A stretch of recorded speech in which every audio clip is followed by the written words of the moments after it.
tey ñu am mbégteel di teew fii suñu invité mooy madame Diédhiou mooy coordonnatrice mouvement jigéenu PASTEF. jigéen yi tey ba xam les femmes d'aujourd'hui peuvent jouer un grand rôle sur le changement du système politique du Sénégal. jigéen ñi tey jii dinañu impacter ci changement changement positif ci système bi ñu bëgg à moins que loi paritaire bi nga xamante ne jigéen ñi xeex nañu ba am ko mu nekk loi boo xam ne day effective non seulement dans nos organisations politiques mais au niveau étatique, au niveau des instances de la République. Mais li ñu constaté mooy tey boo xoolee loi bi voté nañ ko mais c'est une loi qui n'est pas réellement effective dans les instances. Si tu regardes un peu au niveau de l'Assemblée nationale, on est à 65 femmes et que tey li ñu bëgg mooy bépp instance bi nga xamante ne moo nekk ci état ci république bi ñu fexe ba 50% yi ñuy recherché ñi am ko. Et donc loolu il faut que jigéen ñi ci seen bopp ñi travailler dans ce sens-là. Et travail boobu il faut que mu commencer dans nos organisations politiques, que ce soit PASTEF, que ce soit APR, que ce soit Rewmi, bépp obédience politique PDS, ñu fexe ba au sein même de nos organisations politiques ñu fexe ba jigéen ñi gëdd bi ñu war a am ñi am ko. Ce n'est que par là que suñu parti politique yi mën a fexe ba ñu xeexal jigéen ñi au niveau étatique ba loi boobu mu effective. Parce que boo xoolee lu mel ni conseil constitutionnel jigéen amu fa pratiquement lu mel ni la haute cour suprême la haute magistrature suprême donc jigéen amu fa. Donc instance yu mel noonu union des magistrats du Sénégal boo xoolee ay góor rek ngay gis ci maquillage boobu noonu. Donc c'est des instances yu am solo yoo xam ne vraiment il faut que ñu sentir jigéen ñi ci instances yi gën a mag parce que c'est des instances décisionnelles yoo xam ne tey jigéen dafa war a nekk parce que ñëpp xam nañ ni jigéen fépp fu mu nekk luy dëgg lay doxal luy yoon lay doxal. Donc moi je pense que instance yu mel noonu jigéen bu fa nekkee dina indi benn changement bu positif boo xamante ne ñun gëm nañ ni loolu mooy impacter ci changement système bi ñu bëgg. Madame Diédhiou mooy coordonnatrice de zone sud du mouvement jigéenu PASTEF. ma bëggoon nga wax ñu tuuti ci mouvement jigéenu PASTEF. mouvement jigéenu PASTEF li tax PASTEF créé ko parce que parti politique mënul dem sans jigéen ñi tey jigéen ñi ñooy tànk parti yi ñooy rempart yi. Donc vraiment sans jigéen ñi dara du dem moo tax PASTEF mu jugé nécessaire créer le mouvement jigéenu PASTEF et à travers notre présidente nationale Maïmouna Dièye donc ñu nekk aussi di liggéey bu am solo tey ci parti bi. Donc bokk nañ ci mouvement yi nga xamante ne ci parti bi ñoo gën a massifier parti bi donc dans ce sens liggéey bi mu ngi yombee ci ñun. Ci ni nga xam ne ñu ngi ko scindé en 4 zones mu am zone centre am zone sud am zone nord am zone de Dakar 4 zones le mouvement bi am. Donc 4 zones yooyu ñu nekk en parfaite collaboration avec le secrétariat national du mouvement des femmes boo xam ne avec un plan d'action bi nga xamante ne moom la ñuy dérouler jusqu'à la base partout au Sénégal, partout dans les 4 zones on est dans la même dynamique. En tout cas de gestion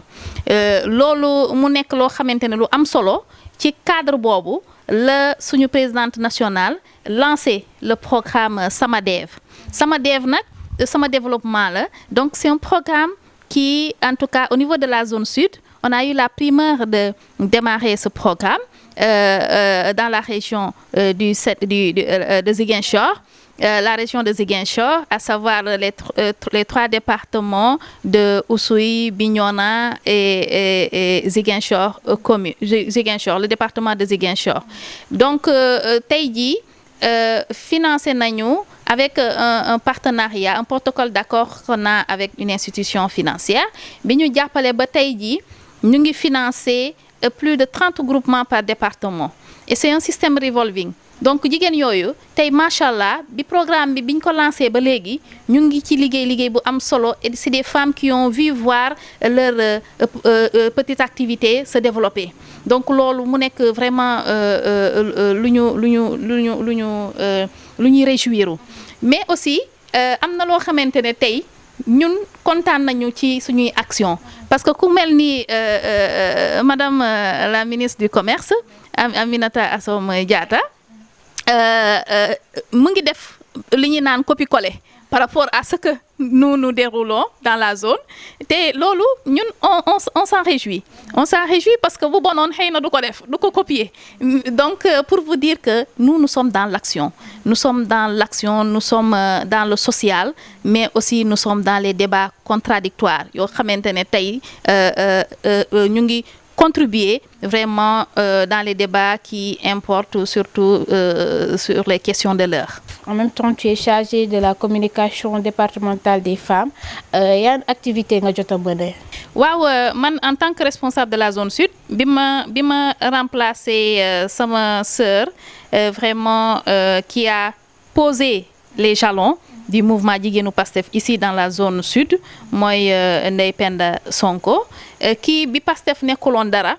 avec ses propres moyens de Gouloumbou à Diogué elle a pu en tout cas poser et vraiment des actes très forts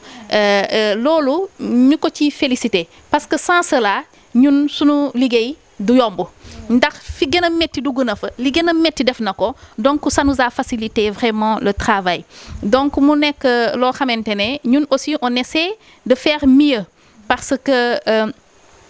vous n'êtes pas sans savoir que nous dans PASTEF nous essayons de faire la politique autrement te politique autrement bi ñu nekk di def c'est à travers des actions mais des actions concrètes à travers des actions politiques sociales mais aussi dans les débats contradictoires yi nga xamante ne c'est des questions de l'heure qui urgent et qui importent en tout cas dans la gestion de ce pays. Donc man bi ma jëlee vraiment les rênes jusque-là ñu ngi liggéey à massifier le parti dans les 9 départements de la zone sud. Machallah am nañu des représentantes vraiment de section dans les 9 départements ba ci communes yi vraiment liggéey la boo xamante ne liggéey bu am solo maa ngi ciy gërëm di ci sant vraiment les coordonnatrices départementales les coordonnatrices communales sans elles vraiment man sama liggéey du yomb parce que ñoom ñoo nekk à la base ñoom ñooy exécuter à la base di massifier di dugg ci gox-goxaan yi di leen ci sant di leen ci gërëm. Sans oublier aussi les projets phares yu mel ni sama dev bi ma jógee wax nii mais aussi socialement bi Covid bi ñëwee ba léegi c'est vrai que le Covid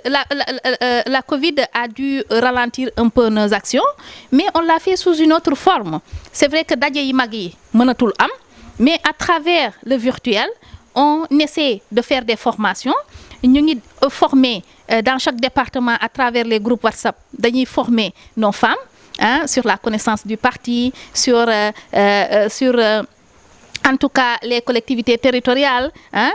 et sur la gestion des collectivités territoriales mais aussi sur en tout cas thématique yoo xamante ne day amal solo vraiment militant bi. Donc loolu mu nekk ay action yoo xamante ne maa ngi koy dérouler au niveau de la zone sud avec les coordonnatrices départementales et communales. Voilà mais aussi ci Covid bi boo seetee partout au niveau de la zone sud jigéen ñi def nañu ay actions yu rëy a rëy dans chaque département. Je vous dis bien le mouvement jigéenu Pastef MOJIP intervenir na jéem na soutenir les populations qui ont été vraiment touchées par cette pandémie. Joxe nañu un lot de matériel partout au niveau des préfectures. C'est vrai que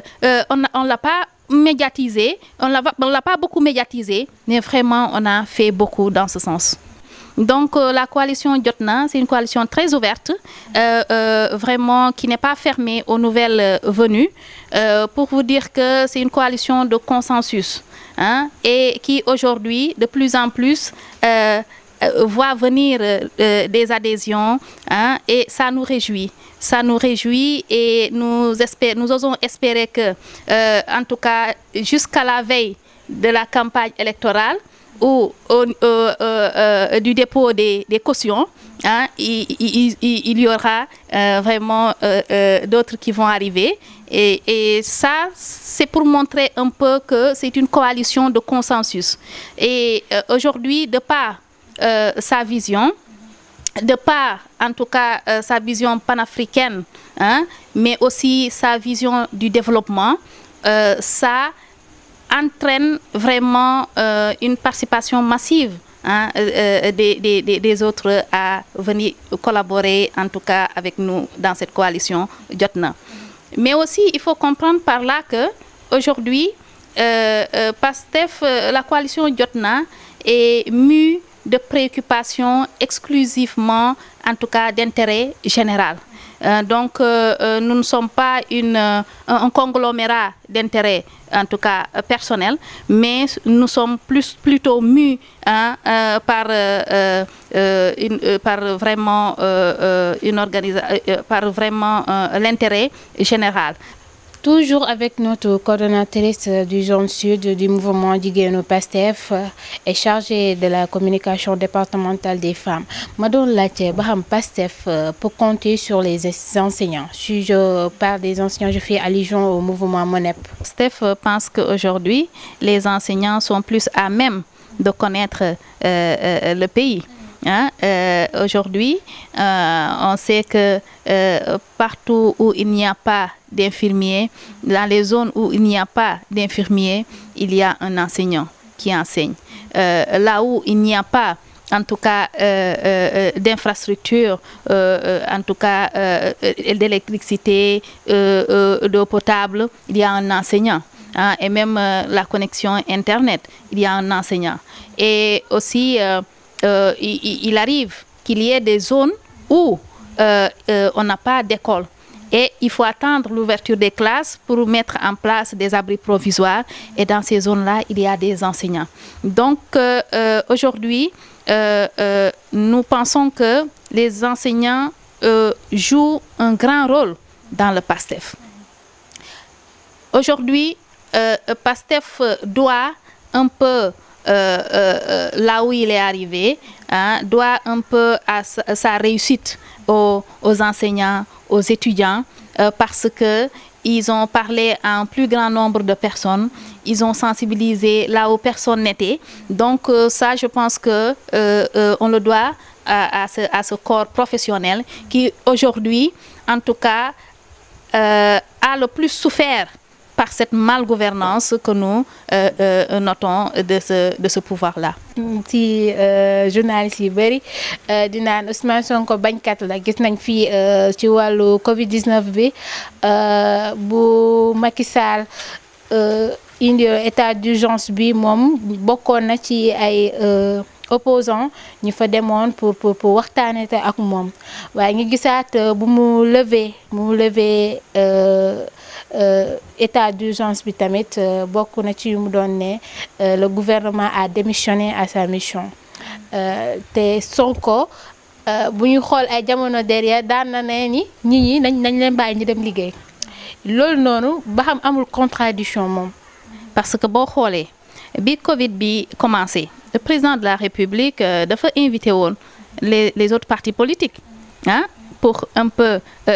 partager ce plan avec lui. Mais qu'est-ce qu'on a noté? Parce que même le président Ousmane Sonko, il a pris les devants.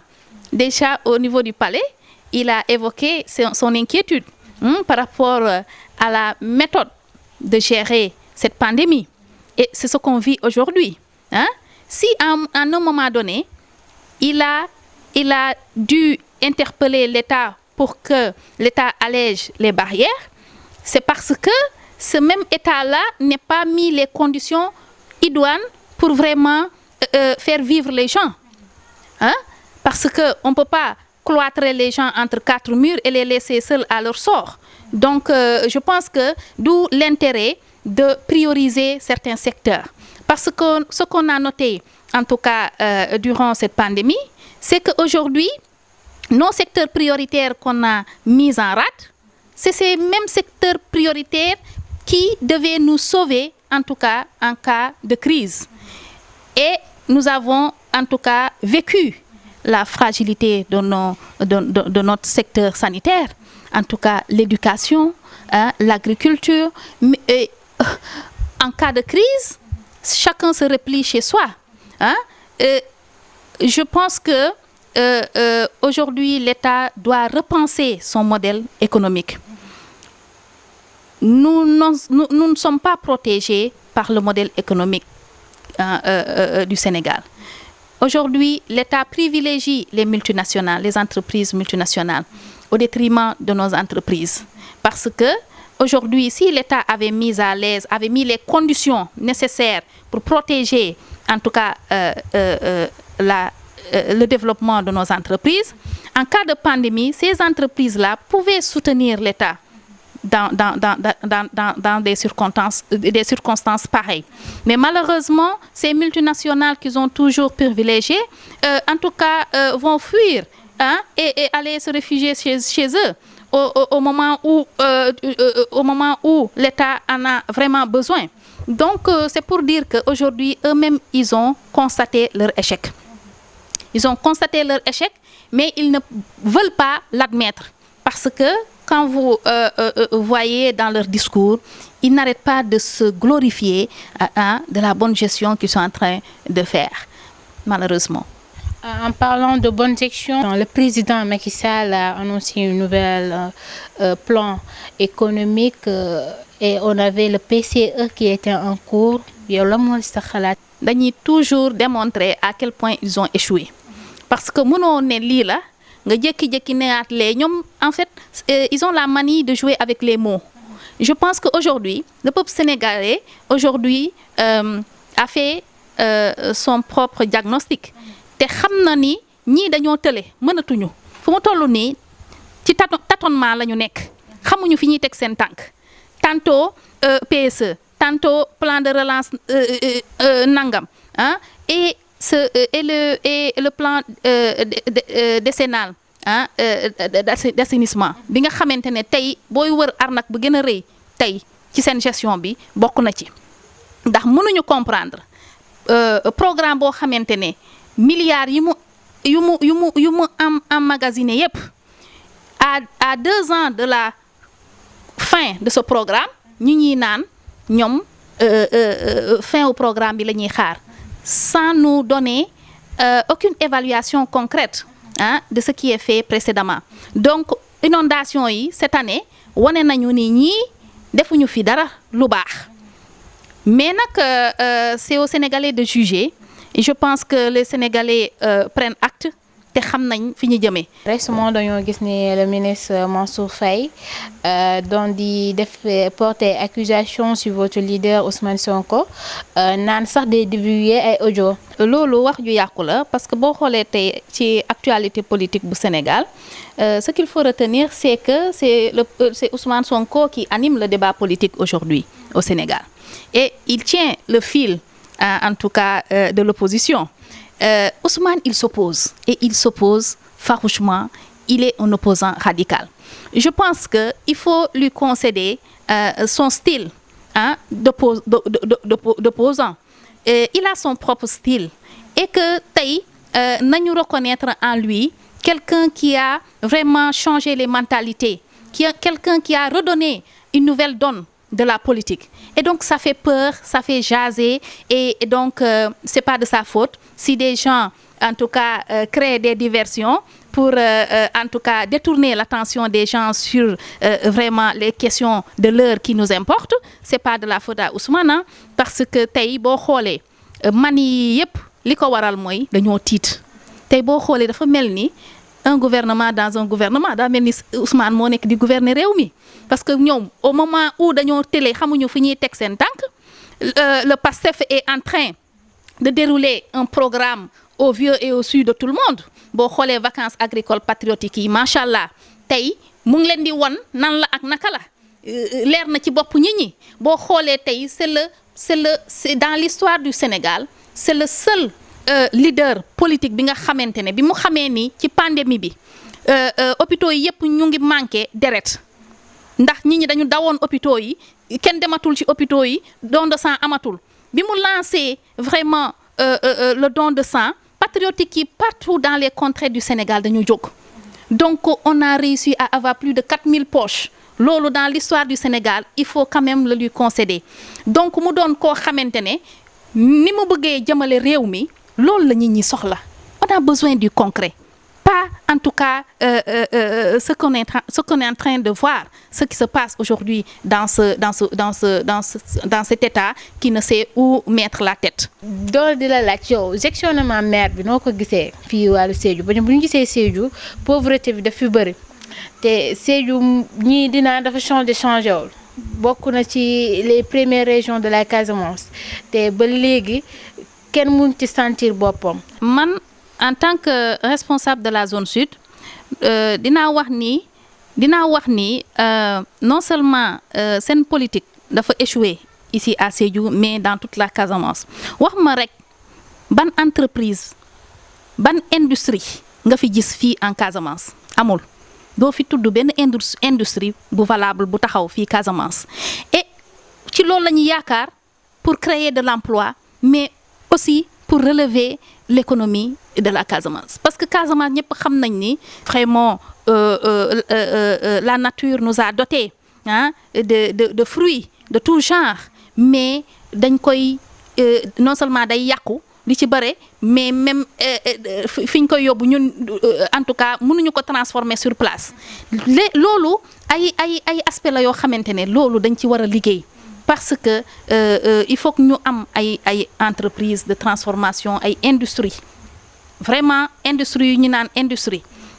mais aussi secteur agricole bi tout ça c'est une chaîne donc chaîne de valeur la boo xamante ne vraiment il faut que ñu xam stratégiquement comment développer cela pour vraiment pallier à cette pauvreté qui nous gangrène donc bu ma revenir un peu ci gestion le maire ministre Abdoulaye Diop fii au niveau de Sédhiou moi je trouve que aujourd'hui il a échoué à plus d'un pourquoi parce que tey defe naa poste ministériel la moom la gën a tal que sunu mairie Sédhiou bi donc boo xoolee loolu dafa di loo xamante ne il faut que ñu xoolaat ko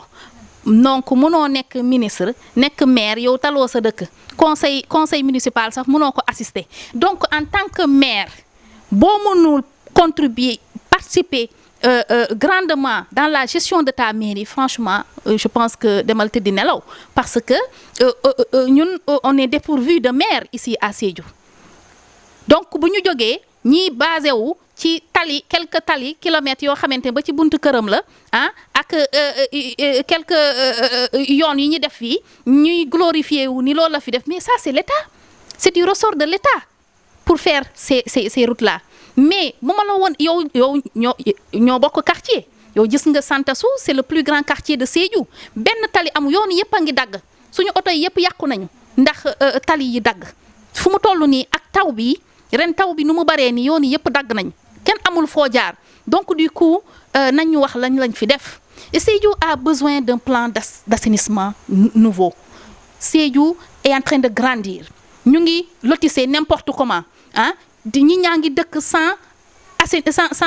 un plan urbanistique normal sans un plan d'assainissement parce que d'ici 50 ans ñaanuñu ko yàlla Sédhiou peut-être bu ñu réglé wul question bi dinañu inonder comme à Dakar et dans les autres zones ce qui se passe à Ziguinchor gis nga Ziguinchor léegi kenn c'est impraticable fépp ay inondé yoon yëpp a ngi yàqu donc je pense que il faut que nos maires là qu'ils sachent raison garder ñu xam les priorités pour la gestion des collectivités territoriales. Ousmane Sonko gis nañ day ñëw zone sud fréquemment te politiciens la plupart du temps c'est l'approche des élections lañ fiy ñëw. gis ngeen ni mu ngi ci tournée nationale dans le cadre des vacances agricoles patriotiques def na Ziguinchor parce que Ziguinchor li waroon mu tëb un peu les zones du nord mu ñëw à Ziguinchor c'était à cause des inondations il fallait qu'il aille s'enquérir vraiment de la situation des sinistrés mu profité waale visiter les champs agricoles donc loolu la nekk di def nii mais incha allahu rabbi je pense que d'ici quelques jours di ngeen ko gis à Sédhiou et puis Sédhiou sera bien servi incha allah. gis ni politique doon lu doy waar tey boo gisee jigéen yi bëri dañuy ragal engagé wu ci politique surtout ici en Afrique parce que amuñu kàddu amuñu baat ma doon di la laaj femme et politique est-il facile vu la statut de la femme africaine dans la société? C'est pas évident vu que aujourd'hui cette dominance homme dans le milieu politique est claire parce que dans le milieu politique les hommes sont plus nombreux. Ceci est surtout dû au fait que notre société telle que conçue a une prédominance ou une prééminence masculine. Donc ce qui fait que il est évident que la politique étant une affaire de la collectivité, de la cité, qu'il y ait plus d'hommes dans la chose politique. Mais je peux vous dire que au sein du PASTEF, les femmes sont en train de se faire leur bonhomme de chemin. Parce que ce qui le prouve, c'est que dans nos instances, dans nos coordinations, il y a tellement de femmes coordonnatrices, communales comme départementales, mais aussi au plus haut niveau, les femmes occupent des postes très stratégiques au sein du parti. Et même, il y a des femmes qui sont dans le comité de pilotage national du parti. Donc, ce qui montre qu'aujourd'hui, il y a une chose où il faut reconnaître en PASTEF, c'est un parti qui, de par sa vision de prôner la politique autrement, essaie en tout cas d'équilibrer les deux sexes, en tout cas dans sa gestion. C'est que le projet PASTEF, s'il est bien expliqué à nos maris, à nos époux, je pense qu'ils n'auraient pas de mal à aider, à encourager en tout cas les femmes à s'impliquer vraiment dans ce projet-là. Aujourd'hui, moi je pense que vu la vision du PASTEF, avec son ambition qui n'est plus à démontrer, je pense que notre entourage a intérêt surtout à nous motiver davantage pour que ce soit effective vraiment cette parité tant voulue, que ce soit dans nos organisations politiques mais au niveau étatique. di leen di jaajëfal ci seen émission invité du jour tey nag ñu invité woon suñu benn sœur mooy madame Diédhiou mooy coordonnatrice zone sud du mouvement jigéenu PASTEF en même temps mu doon chargée de la communication départementale des femmes ici à Sédhiou di leen di jaajëfal di nuyu ñëpp fii Sénégal ba bitim réew diaspora bi ñëpp ñu ñuy suivre fii ci chaîne Sédhiou 24 madame Diédhiou di la jaajëfal di la remercier ak sa disponibilité malgré que neexul di la jox rek nga nuyoo yow it sa mbokk yi. di leen gërëm di leen sant ci choix bi ngeen porté ci man donc di rafetlu vraiment seen initiative bi di leen ñaanal yàlla mu jëm ci kanam donc lii day contribuer vraiment à ce que zone yu mel ni Sédhiou Casamance ñun aussi ñu am une certaine visibilité dans ce que nous faisons dans nos actions parce que ñu ngi fiy def lu am solo mais malheureusement visibilité yu mel nii yooyu la ñu manqué mais je pense que avec Sédhiou 24 je pense que nos actions seront plus visibles mais aussi di gërëm di sant en tout cas tous les patriotes partout où ils sont particulièrement les patriotes de la zone sud parce que ñooñu laa nekkal ñooñu laay liggéeyal di leen gërëm di leen sant sans exception di gërëm samay coordonnatrices départementales les 9 départements mais di gërëm les coordonnatrices communales parce que liggéey bu gën a métti liggéey bi gën a am solo ñoom ñoo ko nekk di def à la base donc di leen gërëm di leen ñaaxaat di leen renforcer di leen encourager parce que yombul xam nga parti opposition yombul mais ñu ngi def lu ñu mën parce que ñun don de soi la ñu wax et je pense que éveil de conscience boobu changement de paradigme boobu Ousmane Sonko l'a réussi parce que politique alimentaire boobu li ci bëre jigéen ñi sax ñoo ciy gën a subir parce que ñoom lañ dee utiliser pour que politique alimentaire boobu mu am doole mais tey je pense que ak yoon bi Pastef jël lu bëre mu ngi changer donc di gërëmaat di sant vraiment sama présidente nationale parce que du ma pare te du ma ko gërëm du ma ko sant parce que nit la koo xamante ne elle nous a mis à l'aise ñun les comzones comme elle a l'habitude de nous appeler nee na ñun ñooy ay commandant de zone am donc moo tax souvent ñu may naan comme zone sud donc di ko gërëm di ko sant parce que manager la leader la boo xam ne daf ñu responsabiliser ba pare bàyyi ñu nit ñuy liggéey à notre guise tout en ayant un suivi adéquat et une évaluation parce que nous c'est comme ça que nous fonctionnons parce que nous faisons axer sur le résultat donc ma di ko gërëm di ko sant parce que dafa di koo xam ne c'est une femme d'action jigéen la boo xamante ne jigéenu góor la ah jàmbaar la et puis elle est prompte à faire les choses vraiment mu ngi animer mouvement jigéenu Pastef à sa guise mais vraiment loolu ñëpp ñu ngi koy sentir di ko ci gërëm di ko ci sant même ci Covid bii nii ah ñëpp gis nañu li mu def xëy na amul visibilité bu rëy mais apporté na sa contribution aux sinistrés au niveau de Dakar et partout où le besoin se faisait ressentir donc di gërëm ñëpp di sant ñëpp. ñun Sédhiou 24 ñëpp lañ fi nekkal jëluñu paar kenn nekkuñu fii pour kenn dañ fi nekkal pour réew mi nekkaat fii pour waa Sédhiou particulièrement ku fi bëgg a participer dañ lay invité nga ñëw toog waxtaan ak ñun nee naa leen amul fenn fii lay amee fii Sédhiou 24 fii Sédhiou Sénégal ba diaspora merci beaucoup.